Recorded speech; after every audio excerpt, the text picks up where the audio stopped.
Du coup, aujourd'hui, on va parler des cycles de ta propre vie et comment tu peux réaliser, en fait, quand tu répètes des schémas et comprendre, en fait, ce que tu peux mettre en place pour éviter de refaire la même chose dans 5 ans.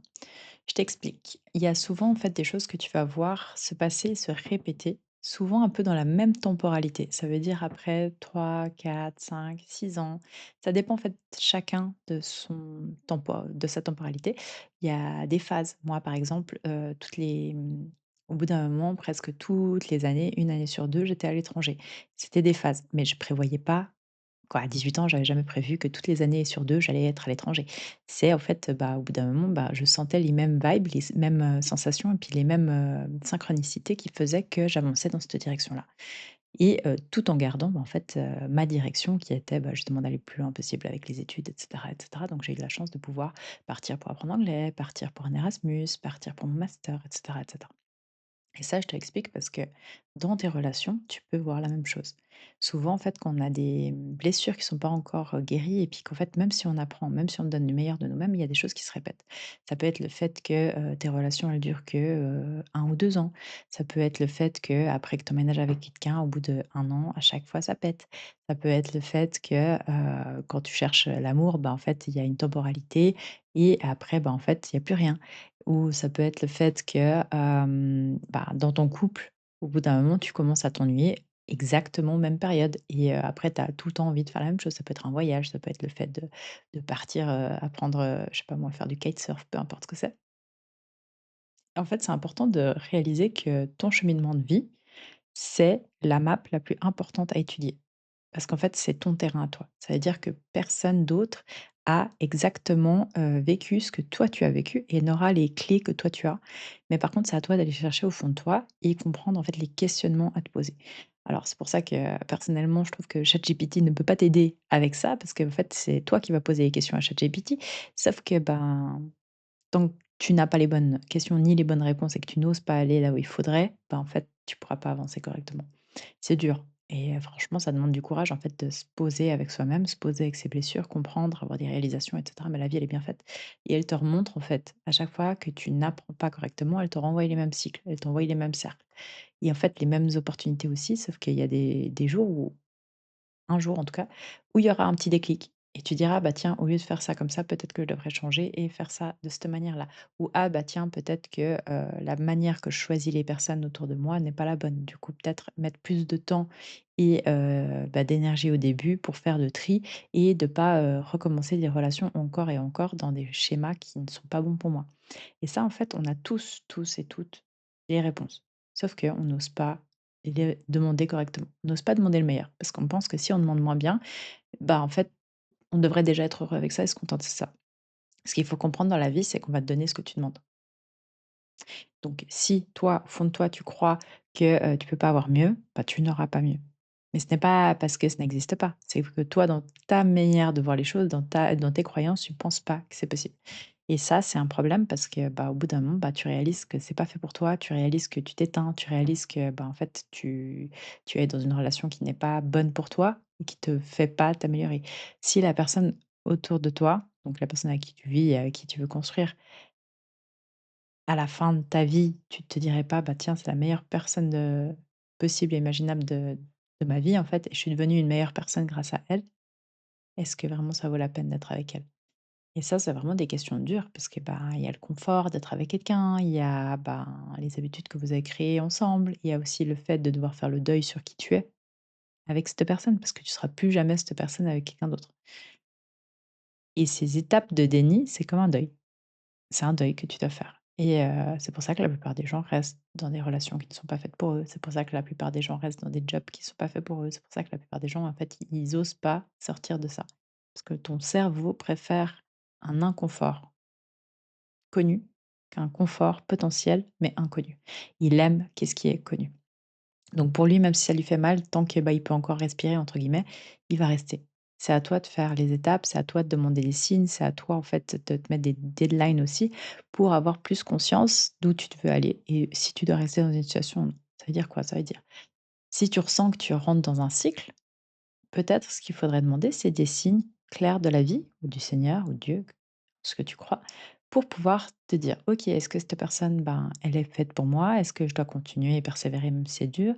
Ou est-ce que, ben, en fait, je n'ai plus rien à faire ici et c'est le moment de me détacher de ça, de cette situation en tout cas pour pouvoir grandir?» Même si ça sera dur, même si tu sais que tu vas passer encore et encore et une période de désert, ça vaut mieux de passer une période de désert que, de rester en fait dans, l'inconscient et aussi, bah, de rester dans une vie qui n'est pas faite pour toi parce que ton environnement, tes choix vont façonner qui tu es et qui tu vas devenir et en fait, on sous-estime vraiment, vraiment, vraiment, ce qu'on peut effectuer et qui on peut devenir en 10 ans.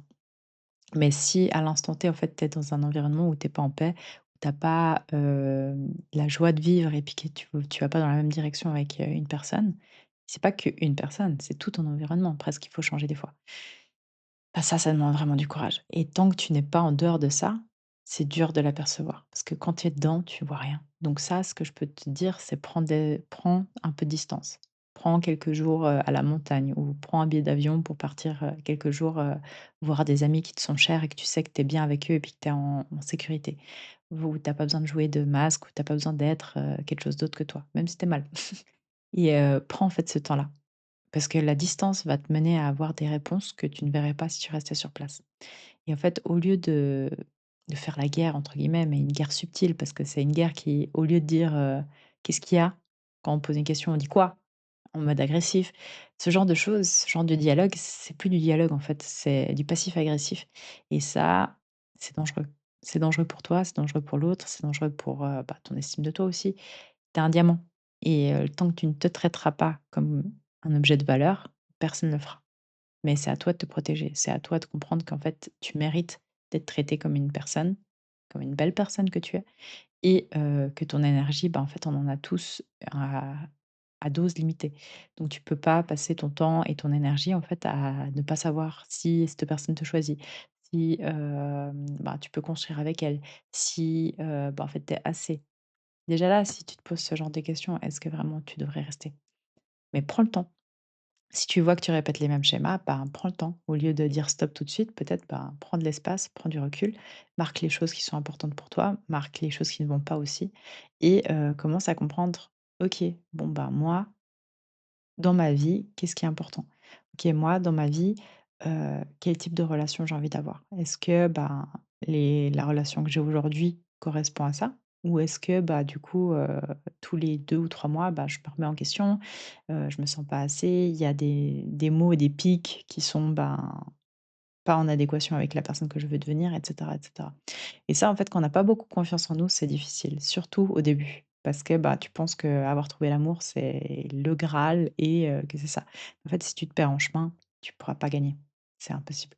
Donc vraiment, trouve un espace, même si c'est peut-être aller squatter la chambre d'amis d'un ou d'une de tes amies ou retourner, chez, papa, maman ou dans leur garage. Juste prendre de l'espace, prendre du temps, mais pas à être sur ton téléphone, pas à être distrait avec la télé ou autre. Vraiment, prends le temps d'être avec toi-même. Prends un peu plus de temps pour méditer, pour, aller marcher en nature, sans musique, pour prendre le temps d'écrire.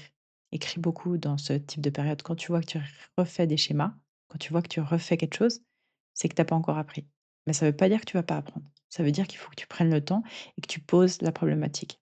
C'est Abraham Lincoln qui disait: «Si on me donnait, 6 heures pour couper un arbre, je prendrais 5 heures pour aiguiser ma hache» et c'est un peu le même cas qu'il faudrait faire avec nos vies, sauf qu'on a souvent un peu cette sensation de se faire étouffer. Surtout, en fait, quand il y a des choses qui vont pas et que ça nous challenge, ça nous fait, vraiment, bah, pas se sentir à l'aise.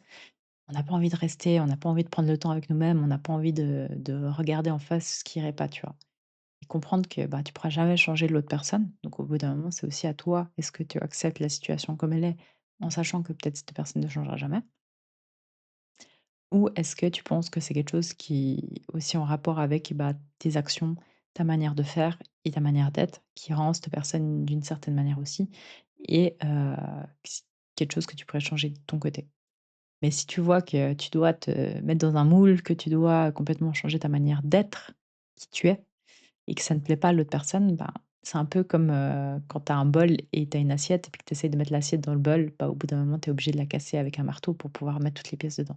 Est-ce que c'est ça que tu veux vraiment dans ta vie ou est-ce que ce serait pas mieux de trouver un endroit où cette assiette serait parfaitement bien rangée et adaptée à la situation. Donc ça vraiment, c'est aussi, faire le point avec, ce qu'on croit être la réalité, ce qu'on croit être, bah, tout ce qui est lié à nos peurs aussi. Et je vais te dire, c'est dur.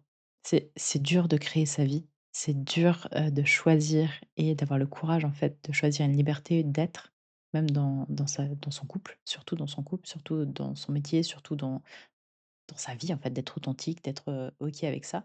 On a tous plus vite tendance à être, OK avec le fait de tomber dans un petit moule et de s'adapter à ça, un maximum.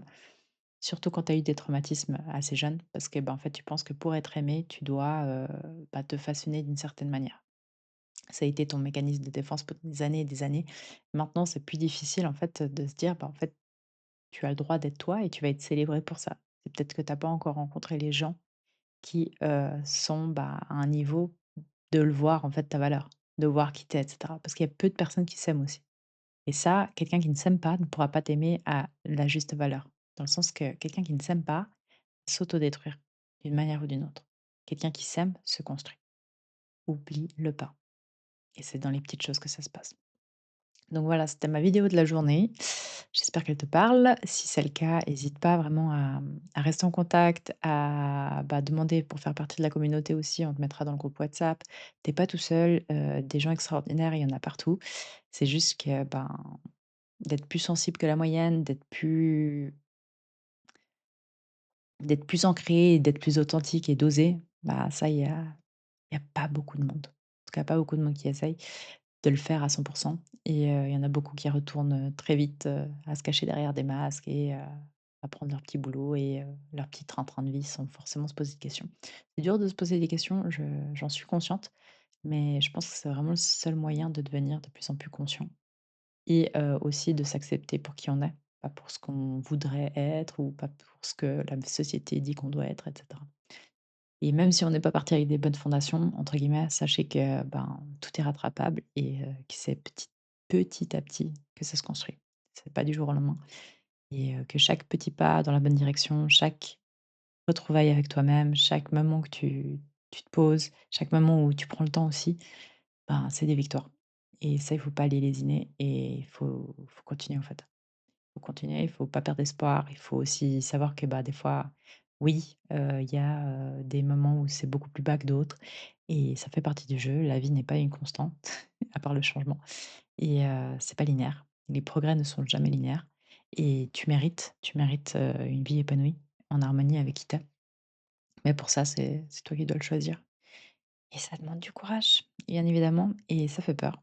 Et donc c'est pour ça que s'entourer de personnes qui font la même chemin quoi, le même cheminement que toi et qui vont en fait en direction de leur être le plus authentique possible dans, bah, leur manière de gagner de l'argent, leur manière de voir les amitiés, leur manière de voir l'amour, leur manière de vivre, leur manière de construire une famille. Enfin ça pour moi c'est super important et c'est pour ça que j'ai créé Mailleur d'ailleurs et c'est pour ça qu'aujourd'hui je suis coach pour, bah, les entrepreneurs parce que pour moi ils vous êtes une espèce, mais au-dessus, quoi. Si je pense que les employés réalisaient à quel point c'était dur de créer, d'être soi et de monétariser ça à longueur de journée et sur le temps, je pense qu'ils je sais pas, je pense qu'ils n'auront jamais une idée à quel point ça demande du courage. Non et jamais, pas possible. D'être endormi un peu par la stabilité, par les salaires et cetera, ben, cette liberté, elle n'a pas été, construite du jour au lendemain et cette liberté n'a pas été, donnée. Elle a été conquise. Et ça, je voulais te féliciter et ben, je te souhaite en fait de réussir aussi à conquérir ta liberté dans ton couple, te conquérir ta liberté dans ta vie personnelle, conquérir, ben, ta santé mentale et ben, t'épanouir dans tous ces aspects-là. Parce qu'il y a pas que, le fait de bien gagner sa vie, il y a pas que le fait de réussir, ben, dans la société. Vraiment, la réussite intérieure pour moi, c'est vraiment le plus gros des luxes et c'est quelque chose qui est donné à tout le monde. Mais c'est quelque chose qu'il faut vouloir et être, OK avec le fait que c'est pas du tout confortable. Donc voilà, je te dis à tout bientôt. Si cet épisode t'a plu, je te laisse mettre une petite 5 étoiles si tu es, sur Spotify ou Apple Podcast et volontiers un commentaire et un like si tu es sur YouTube. Je te dis à tout bientôt.